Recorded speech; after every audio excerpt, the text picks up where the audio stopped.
Halo, assalamualaikum warahmatullahi wabarakatuh. Ketemu lagi dengan saya Andri di channel 3F Firmansyah. Jangan lupa like, comment, and subscribe.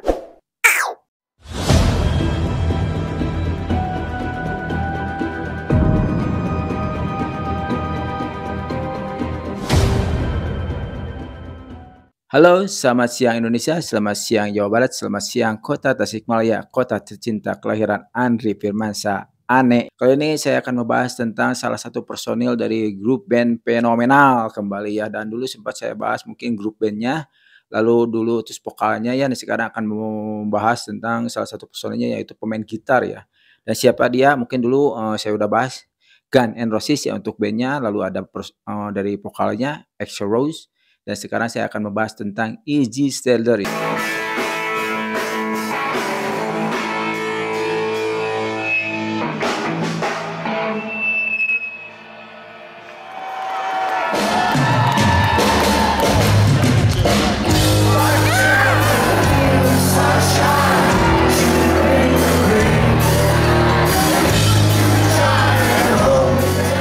Iggy Stradley ya, dan itu adalah gitaris atau rhythm ya dari Gun N' Roses. Dan kita ketahui Izzy itu adalah salah satu, Gun N' Roses itu terbentuk ya karena Izzy merupakan sahabat karib dari EXO sejak dia masih SMP atau masa kecilnya ya gitu. Jadi Izzy adalah sahabat EXO dari masa kecil. Dan dapat kita ketahui Izzy itu sebelum masuk Gun N' Roses dia pernah terbentuk dengan grup, Hollywood Rose dan, L.A. Guns dan di situ juga sama ada Izzy dan EXO Rose. Jadi emang betul Izzy dan EXO itu sudah bersatu dalam musik itu sejak, awal sebelum Genesis terbentuk. Dan mungkin jauh lebih dulu sebelum L.A. Guns atau Hollywood Rose terbentuk, Iggy itu sebetulnya teman waktu dulu, EXO kecil tadi saya sudah bilang. Jadi si Iggy itu sudah mengenal alat band itu sejak usia 13 tahun ya, setelah diberikan drum ya oleh, eee, kalau nggak salah neneknya ya, kalau salah neneknya dan dia, menyukai salah satu musik di zamannya. Lalu dia, mencoba untuk mengajak Axl Rose ya, untuk bergabung dalam bandnya ya. Tapi sebenarnya si Iggy bilang ke Axl ya, "So, pokoknya mah tidak usah, pokoknya yang bagus penting mah gelo we lah mainna," gitu ta. Jadi kegilaan, jadi intinya mah main band itu harus gila dulu gitu lah. Jadi untuk kualitas vokal atau apapun, itu nomor 2 mungkin itu yang dipikirkan oleh Iggy. Sebetulnya kan kita tahu suara Axl Rose kan luar biasa ya sekarang ya, tapi dulu mungkin waktu masih kecil belum terlihat kualitas, dari kualitas vokal dari si Axl Rose. Dan akhirnya sebetulnya Axl Rose juga dulu itu tidak seperti sekarang ya, percaya dirinya tinggi ya. Dulu waktu si Iggy ajak dia untuk bermain band pada masih muda ya, 13 tahun, sekitar tahun 13 tahunan ya. Sebetulnya Axl itu pemalu ya. Jadi dia waktu diajak Iggy untuk, gabung, Axl itu cuma diam di pojok aja ya, tidak mau ikut, dia cuma melihat aja gitu waktu Iggy bermainnya. Dan akhirnya seiring dengan waktu, hasilnya Axl tidak bertemu lagi dengan Iggy dan dan akhirnya Iggy terus melanjutkan sekolah dan Axl keluar dari sekolah, jadi tidak selesai ya. Dan Iggy sebenarnya salah satu personel dari Guns N' Roses yang selesai, sekolahnya sampai tingkat SMA. Oke, itu adalah sejarah Iggy dan Axl, berteman pada waktu, masih kecil ya atau masih anak-anak. Lalu kita bahas dulu Iggy, siapa sih Iggy sebenarnya ya? Apakah itu nama asli atau tidak ya? Oke, kita bahas sekarang. Iggy itu sebenarnya bukan nama asli ya, tapi nama aslinya itu adalah Jeffrey Dean Isbell, bukan Isabel, tapi Isbell ya. Dan Iggy itu pria kelahiran 8 April tahun 1962. Jadi emang sudah tua ya sekarang kalau masih aktif di bandnya ya. Dan mungkin seumuran juga sama Axl karena itu teman kanak-kanaknya ya. Lalu sebetulnya apa sih sejarah, kita rangkum dulu sejarah dari Iggy ya sampai keluar, nanti kita ceritanya belakangan, oke. Lalu pada tahun 80 dia pindah ke Los Angeles ya, dia pindah ke Los Angeles, nah akhirnya menjadi, sebenarnya dia bukan pemain gitar ya awalnya, tapi dia pemain drum ya, dengan aliran band funk ya, dulunya itu punk ya yang dibawakan oleh Iggy, karena dia tuh drummer ya. Dan mungkin kenapa dia drummer, kan tadi sudah saya bahas, Iggy itu menerima drum dari neneknya ya, dan dia akhirnya menekuni, keahliannya dalam main drum ya. Dan akhirnya pada tahun 80 Iggy sebetulnya awalnya bermain drum ya dengan aliran musiknya funk ya. Lalu pada tahun 1983, Iggy dan EXO akhirnya bertemu dan membentuk, yang tadi saya sudah bilang Hollywood Rose ya, yang merupakan akar dari Guns N' Roses ya. Lalu Selanjutnya, kita tahu juga ada lagi Ella Gans ya. Nah, jadi Izzy itu tahun 83 ya membentuk band namanya Hollywood Rose lalu Ella Gans ya bersama Axel. Lalu waktu terus berjalan akhirnya pada tahun 85 kita tahu terbentuklah Guns N' Roses ya. Dan kita tahu juga Izzy, tadi saya sudah bilang merupakan sahabat karib dari Axel sejak kecil ya, jadi sejak kanak-kanak. Jadi emang sebenarnya chemistry antara Izzy dan Axel itu sudah terbentuk pada waktu masih kecil ya, dan mereka juga nakal bersama waktu masih, muda ya, masih masih SMP, kalau di kita mungkin SMP ya. Nah, lalu pada 91 sebenarnya puncak awal dari getaran Genesis ya, atau 90 dari mulai 85 sampai 90 itu awal tenarnya, Guns N' Roses terkenal karena kan kita tahu tahun 87, Guns N' Roses mengeluarkan album dan itu luar biasa ya, dan menjadi album terlaris ya sepanjang masa ya. Dan mungkin kita akan bahas bagaimana sih, Izzy ya setelah dari tadi kan sudah dari masa kecil sudah, terus gimana dia membentuk band bersama Excel dari awal, dari mulai Hollywood Rose, Elegance, lalu terbentuk, Guns N' Roses. Kita tidak akan membahas tentang, grup band-nya, tapi kita akan membahas lebih fokus kepada Izzy saudaranya ya. Jadi oke.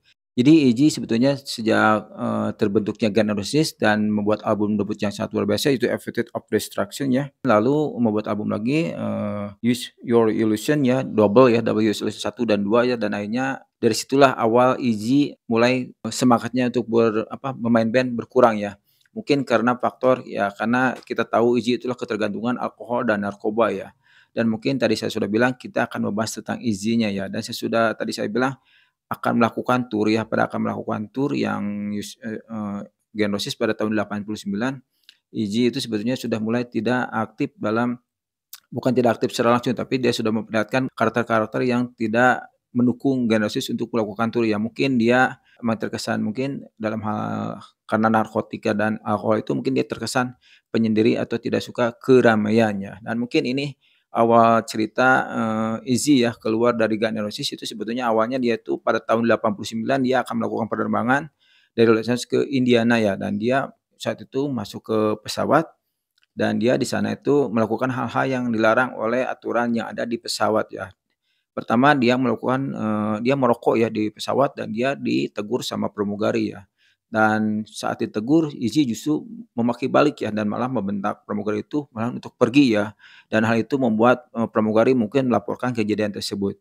Ditambah lagi ya di saat dia mungkin terlalu banyak minum ya, karena kan kita tahu, Izzy kan ketergantungan alkohol ya dan dia sering minum dan mungkin dia terlalu banyak minum ya, akhirnya di pesawat itu dia, ingin kencing ya dan mungkin menahan kencing dan saat dia datang ke toilet karena mungkin ngantri ya, kita tahu kan di pesawat itu cuma ada satu ya, toiletnya. Mungkin ada 2 juga kiri kanan, tapi dua-duanya penuh mungkinnya. Jadi dia mengambil kesimpulan dia aja langsung kencing di semacam tong ya di situ di dekat, di pesawat. Jadi itu kan merupakan hal yang sangat dilarang ya dan itu sangat jorok ya dan itu membuat mungkin perbuatan tidak menyenangkannya. Jadi akhirnya sesudah kejadian itu akhirnya Izzy pas turun dari pesawat, sudah ditunggu oleh polisi ya dan ditangkap dengan, tuduhan dia melakukan perbuatan tidak menyenangkan mungkinnya dan mungkin, kegaduhan di muka umum ya mungkin itu, pasalnya yang kena itu. Jadi akhirnya Izzy sesudah kejadian itu dia berpikir ya, "Kenapa saya jadi begini?" Gitu kan, dan dia berpikir akhirnya dari situ mungkin awal dari Izzy tidak ingin meneruskan lagi karir di dalam musik khususnya dengan Guns N' Roses.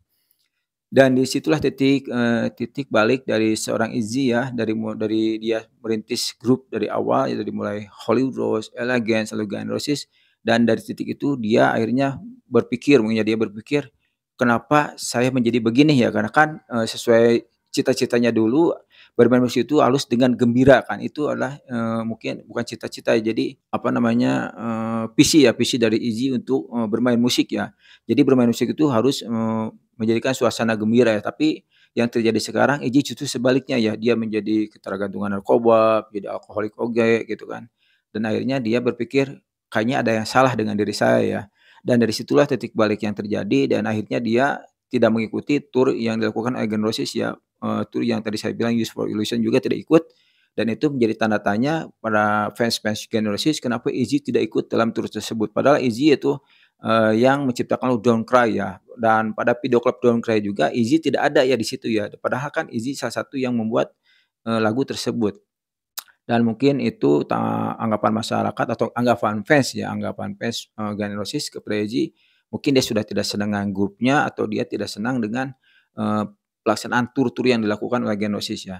Dan sebetulnya sih kalau kita lihat itu mungkin ya, karena mungkin kondisi tahun 90-an itu telah terjadi hal-hal yang tidak diinginkan karena karakteristik Axl yang sudah berubah ya. Karena kita tahu juga selain Izzy berikutnya ada Slash keluar, McKagan juga keluar ya karena sudah tidak tahan dengan sikap Axel ya. Mungkin sebelum Slash dan McKagan menyadari Izzy sudah menjadi lebih dulu ya, karakter Axel sudah tidak menyenangkan lagi seperti waktu dulu Pak, saat mereka anak-anak ya. Kebersamaan, mungkin chemistry yang terjadi itu mungkin sudah mungkin sama ya dengan kesukaannya sama, mungkin itu jadi akhirnya ke sini Iggy kok si Excel jadi beda gitu ya. Mungkin salah satu dampaknya Izzy itu ya untuk keluar dari Guns N' Roses dan salah satunya juga mungkin karena ketergantungan alkohol dan narkoba tadi. Dan akhirnya, Izzy sesudah tidak aktif di dalam Guns N' Roses, dia melakukan hal-hal yang sifatnya mungkin untuk mengobati diri sendiri ya, dia mulai melakukan kalau ketergantungan narkoba kan namanya ada semacam rehab ya, mungkin dia melakukan rehabilitasi dan itu juga berita-beritanya emang kurang terdengar ya, itu juga waktu wawancara ya, dia melakukan semacam ya rehabilitasi untuk penyembuhan dirinya sendiri. Dan Izzy juga untuk menghilangkan kejenuhannya dia sampai mengendarai motor, jarak jauh ya kalau nggak salah mungkin kalau di kita itu sudah antar kota ya, dia melakukan bermotor sendiri, membawa motor untuk menenangkan diri untuk mencari apa, ketenangan kayaknya. Jadi Izzy selain setelah keluar dari band, jadi dia melakukan hal-hal yang sifatnya ingin menenangkan diri ya. Dan Izzy juga merupakan salah satu personil Guns N' Roses yang tidak ikut reuni ya, itu reuni yang dilakukan tahun 2016. Tapi sebenarnya Izzy, setelah sepeninggal dari Guns N' Roses dia sempat, menonton Guns N' Roses tahun 93 dia juga ikut menonton, tapi dia tidak ikut dalam, pelaksanaan konsernya. Pribadinya sudah tidak menerima untuk hal-hal yang sifatnya, selebriti gitu kan, jadi hiruk-pikuk keramaian, jadi dia ingin ketenangan yang dia cari sekarang. Karena, prinsip dia tuh dulu kan bermain musik itu adalah untuk, gembira gitu kan. Tapi saat terjadi yang waktu sebelumnya ketika dia ketergantungan, dia berpikir kayaknya ada yang salah dengan apa yang saya lakukan, saat ketenaran datang ke diri Izzy ya gitu. Dan akhirnya untuk sampai saat ini, sampai reuni terbentuk tahun 2016, Izzy emang tidak ikut ya tur reuni ya, cuma Izzy yang tidak ikut. Jadi yang ada cuma EXO, Slash, dan McKagan. Dan disayangkan padahal semua fans yang menginginkan Izzy hadir kembali karena Izzy merupakan salah satu, pencetus atau mungkin salah satu, terbentuknya Guns N' Roses ya, karena dia sangat luar biasa meskipun ritmenya bukan gitaris utama kan kita tahu gitaris utamanya Slash ya. Jadi emang Izzy berperan penting untuk terbentuknya Guns N' Roses. Jadi sebetulnya semua fans ya, semua musik rock yang ada di dunia untuk Guns N' Roses sangat merindukan sosok Izzy ya. Dan emang Izzy kalau kita lihat ya dalam gaya bermain di konsernya kan itu dia kalem gitu kan, dan emang mungkin itu faktor ketergantungan narkoba juga ya, dan emang dia menganggap bagaimana mau gembira dalam bermusik kalau dalam kondisi mabuk gitu kan. Apalagi gimana dia mau ingat chord yang akan dipetik dalam gitar kalau kondisinya dalam kondisi mabuk ya. Jadi dia sudah menyadari itu dan akhirnya mungkin kepergiannya itu juga karena faktor tersebut ya. Dia sudah tidak merasa, enjoy dalam bermusik ya karena ketergantungan tersebut. Dan Nidji sebetulnya setelah keluar dari Genesis dia tidak, lepas dari bermusik ya, sampai dia sebetulnya dia bermain musik masih bermain musik tapi tidak, sesukses Guns N' Roses ya. Dia membuat grup dan dia membuat cover lagi dan dia membawakan lagu salah satu dari ciptaannya waktu di Guns N' Roses dan itu mungkin sempat membuat, personal Guns N' Roses, teringat kenapa Izzy tidak kita bawa kembali, tapi dengan keteguhan Izzy, tidak mau kembali ya. Karena yang dia takutkan hal-hal yang seperti dulu terjadi kembali ya, itu mungkin, yang dirasakan oleh Egy sampai mungkin kondisinya saat ini emang sampai sekarang sih berita terakhirnya saya juga belum tahu benar ya, karena ini saya dapat berita mungkin sampai terjadinya tur 2016 ya, karena sampai tur 2023 juga kan nanti kita akan bahas ya, tur Guns N' Roses 2023 ya, itu banyak sekali ya tempat yang didatangi dan Egy tidak termasuk di dalam itu. Dan mungkin Egy sekarang menikmati aja kehidupannya sekarang dengan kondisi mungkin kalau orang Sunda bilang mah, "Ah geus sakieu ayana we hirup mah, teu kudu, mewah-mewah, glamor." Kayaknya Iji bukan karakter yang suka dengan hiruk-pikuk kemeriahan, lampu sorot, kayaknya dia sudah bosan dengan itu dan dia akhirnya memilih ke arah ketenangan hidup dalam diri gitu kan. Oke guys, itu yang dapat saya sampaikan tentang Iggy Stradler ya, yang merupakan sahabat dari mulai kanak-kanak Axl Rose ya, dan mungkin karena pernah saya bahas ya, suatu band kalau ada salah seorang personil sudah merasa besar, sudah merasa hebat, sudah merasa paling ya di dalam suatu grup itu pasti akan terjadi sesuatu dalam grup tersebut.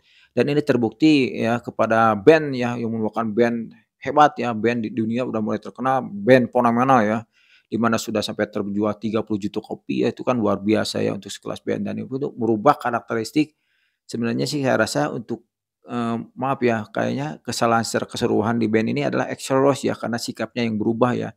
Sampai juga kan kita tahu Slash juga mereka kan keluar juga dari grup band tersebut dan akhirnya reuni mempersatukan mereka, tapi tetap Izzy tidak ikut bergabung. Sangat disayangkan buat para fans Guns N' Roses. Padahal sosok Izzy sangat, fans rindukan ya, tapi tetap ya, pecinta dari musik Guns N' Roses, eee setelah, waktu tur 2016 itu emang antusiasme mereka tetap tinggi ya, karena kan lagu-lagu Genesis emang kayak menempel di telinga mereka ya, karena kan kita tahu lagu-lagunya emang luar biasa ya, enak didengar ya. November Rain, saya paling suka November Rain, Sweet Child O' Man, dan Don't Cry itu enak banget dan Don't You Cry Tonight. Nah, itu kan lagu itu, mantap, jadi emang lagu Genosis itu saya dengar masih waktu saya SMP kalaunya ya, saya masih SMP ya. Dan emang sampai sekarang juga masih terngiang di telinga karena mungkin di hampir setiap parade band, acara-acara Agustusan, lagu-lagu Genosis sering dibawakan khususnya lagu apa coba? Sweet Child O' Mine. Itu lagu yang fenomenal banget pokoknya mah dan banyak disukai oleh pecinta musik Guns N' Roses. Oke kawan, oke semuanya itu dulu yang dapat saya sampaikan tentang, sosok Izzy Stradler ya, gitaris atau rhythm dari Guns N' Roses di masa jayanya. Semoga Izzy, dengan jalan yang sekarang dijalaninya, mungkin makin tenang dan kondisi sekarang sehat dan mungkin untuk bermusiknya tetap lanjut tapi dengan mungkin sesuai dengan keinginannya ya. Jadi tidak sebenarnya ini merupakan contoh bagi semua musisi-musisi dunia, musisi khususnya musik-musik Indonesia ya. Jadi tadi saya sudah bilang, yang namanya band itu harus kompak ya, dari mungkin kita dapat contoh ya, saya, lihat band luar negeri yang sampai sekarang formasinya masih lengkap ya, Korn ya, luar biasa Korn sampai sekarang itu dari mulai mungkin tahun 90-an sampai sekarang personilnya masih sama seperti itu juga, meskipun pemain bassnya sudah punya grup band tersendiri, tapi itu mungkin untuk membuang kejenuhannya. Tapi untuk core-nya mereka tetap gabung ya, tidak lepas, tidak berubah dan itu mungkin harus jadi contoh ya. Jadi mungkin mereka chemistry sudah dapat, apabila ada kejenuhan mereka diobrolin ya atau dikomunikasikan. Jadi tidak sampai keluar hal-hal yang sifatnya egoisme tinggi dan menjadi ketidakharmonisan di dalam suatu grup. Karena mungkin sekarang banyak band, tumbuh dan hilang dengan cepat ya, tidak seperti band-band zaman dulu ya. Mungkin karena materi yang dibuat, kurang kena di telinga pecinta musiknya. Kalau dulu kan lagu meskipun isi listening-nya mungkin sederhana tapi nempel di telinga ya, mungkin yang saya rasakan di Indonesia yang lama ya, dan kalau dinyanyikan itu masih nempel di telinga itu seperti sosoknya Sheila on 7. Nah, saya sangat salut dengan Sheila on 7, salah satu band yang luar biasa juga ya, Sheila on 7, Padi, Slank ya, luar biasa meskipun udah berganti-ganti personil tapi Slank tetap ya, solid ya meskipun kondisi sudah tua dengan dia, idealisme dengan alirannya musiknya tetap ya, jadi sangat keren buat band-band yang masih bertahan dari dulu sampai sekarang ya. Jadi saya angkat jempol buat band yang masih bangga dengan masih bangga dengan apa yang dia ciptakan dan dia karyakan untuk bandnya. Oke, begitu saja yang dapat saya sampaikan dari saya Andri di channel 3E Firmansyah. Jangan lupa like, comment, and subscribe. Assalamualaikum warahmatullahi wabarakatuh. Ciao.